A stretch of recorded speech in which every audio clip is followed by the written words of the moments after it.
He hadn't been one of the cool kids, but his grades were good. He wasn't socially dominant, yet he had many friends and relied on his steady best friend Kim Do-hyun. In high school, Kim Do-hyun began to change after he fell in with a group of deviant seniors.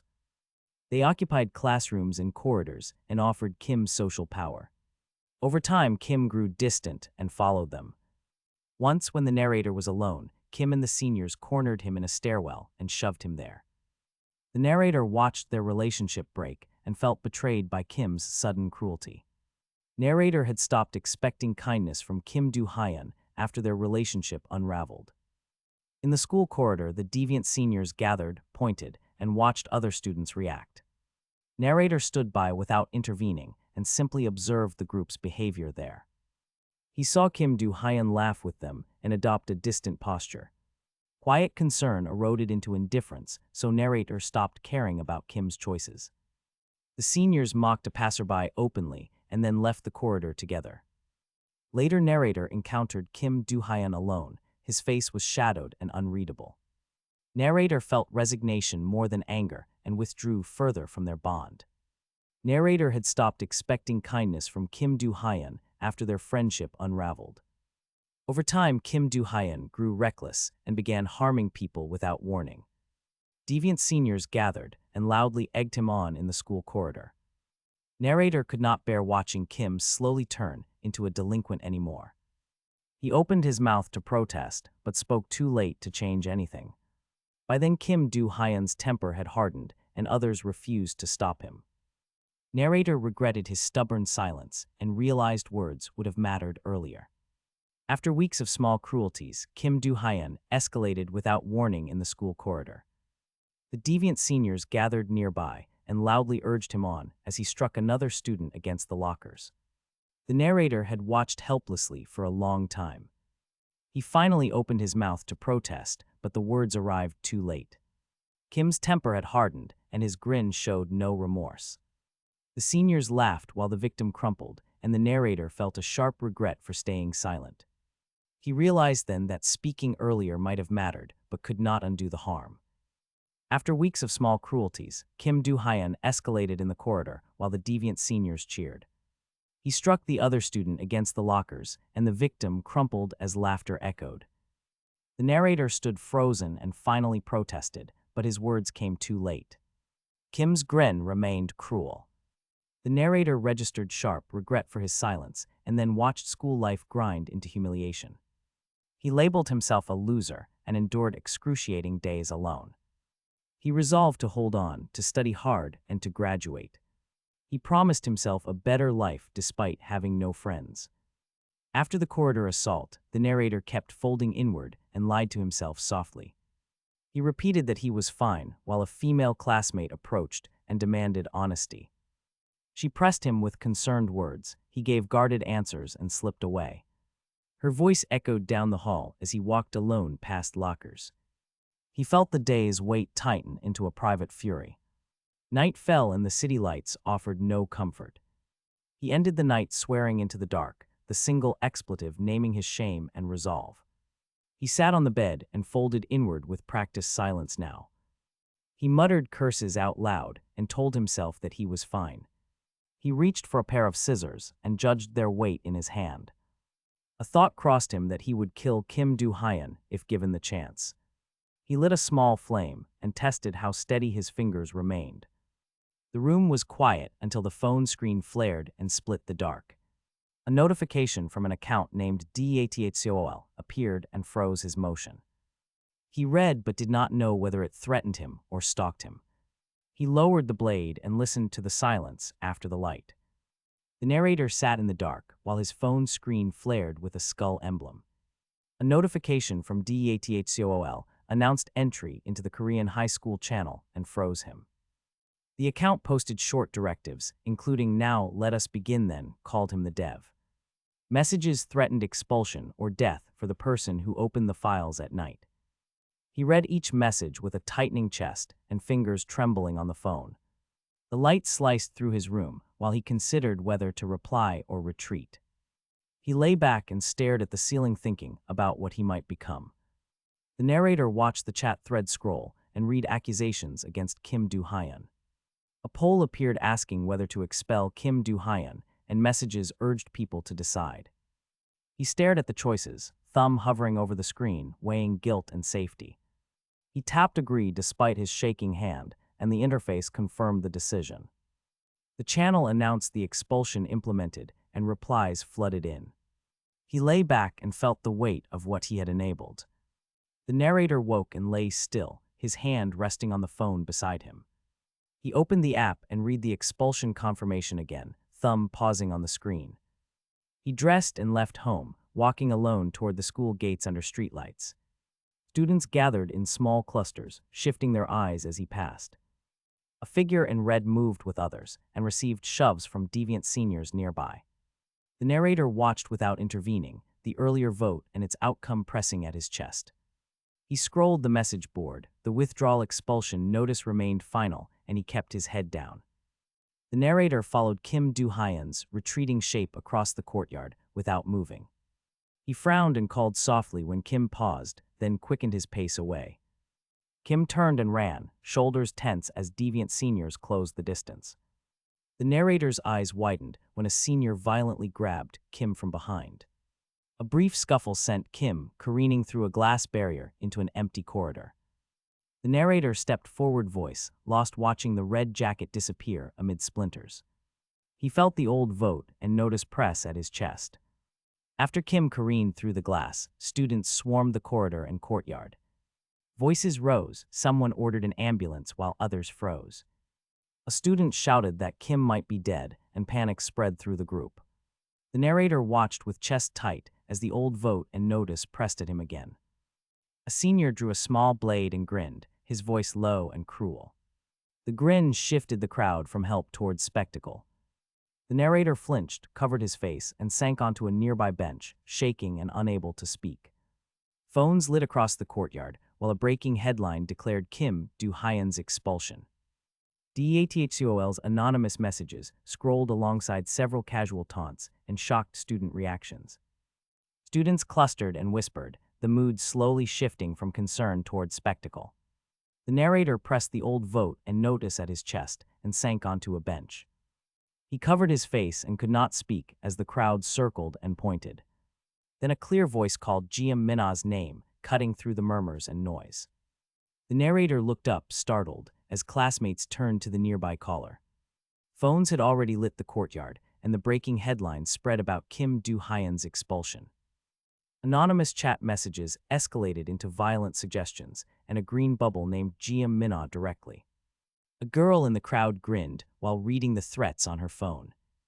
She jeered and spoke a private threat aloud that carried a clear menace. The chat screenshot repeated the command, "Let's kill her," leaving no ambiguity. The narrator held the torn notice and remained motionless as the crowd circled.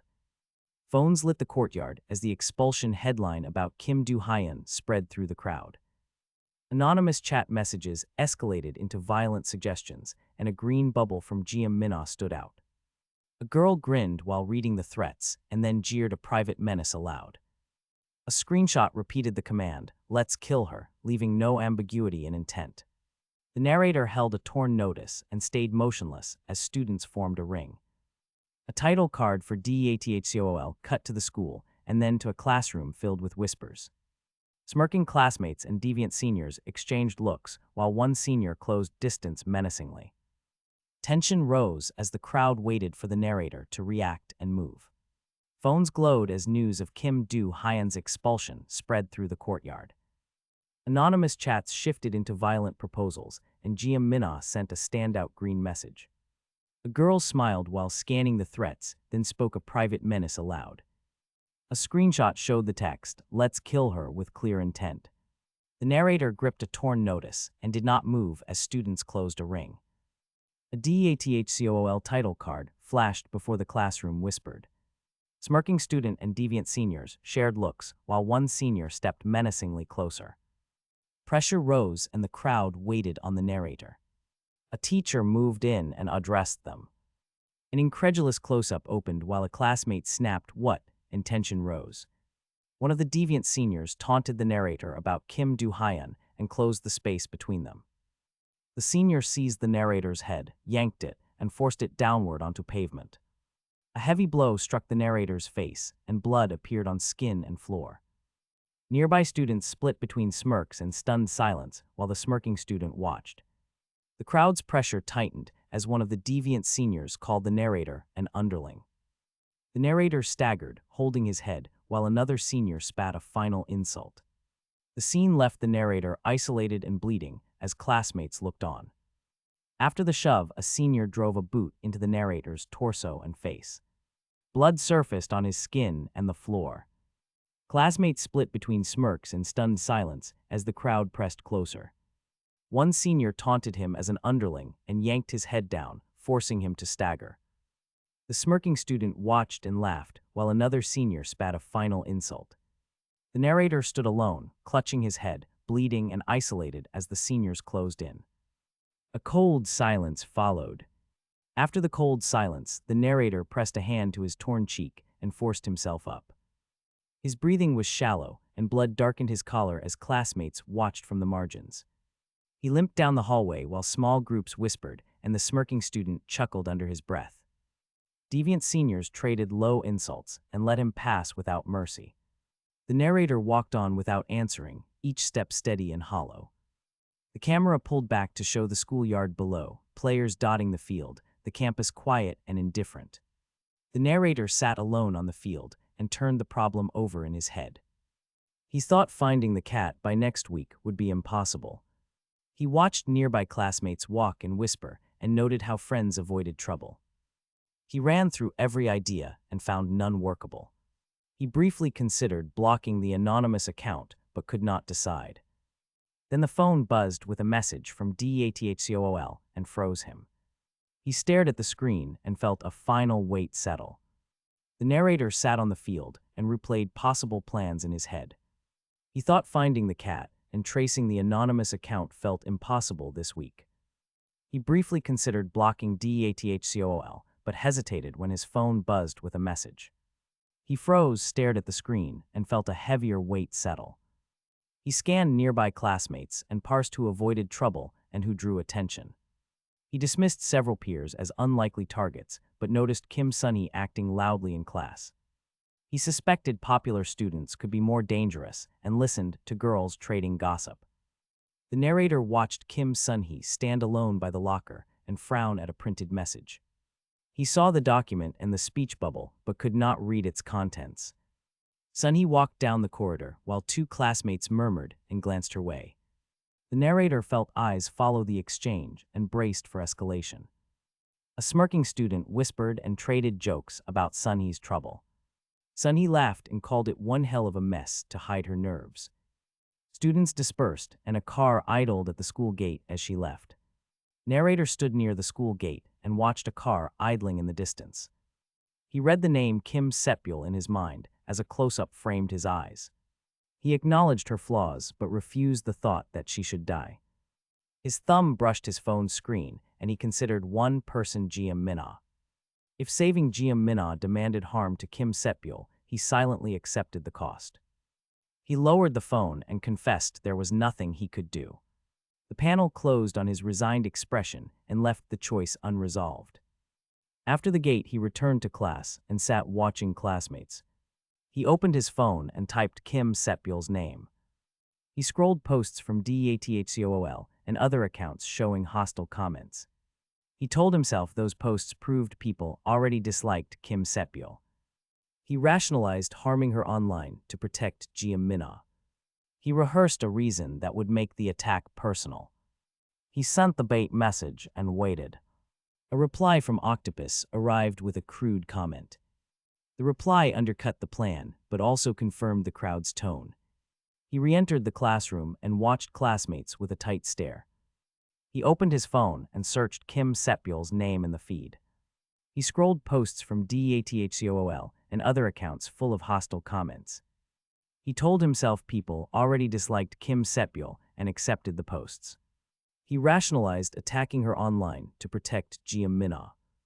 He drafted a personal bait and rehearsed a motive that would fit. He sent the bait and waited for replies in the thread. A crude message from Octopus arrived and undercut the plan's finesse. The reply confirmed the crowd's tone and eroded his restraint. Surrounding students smirked and exchanged messages as his jaw tightened. He re-entered the classroom and scanned the room with a tight stare.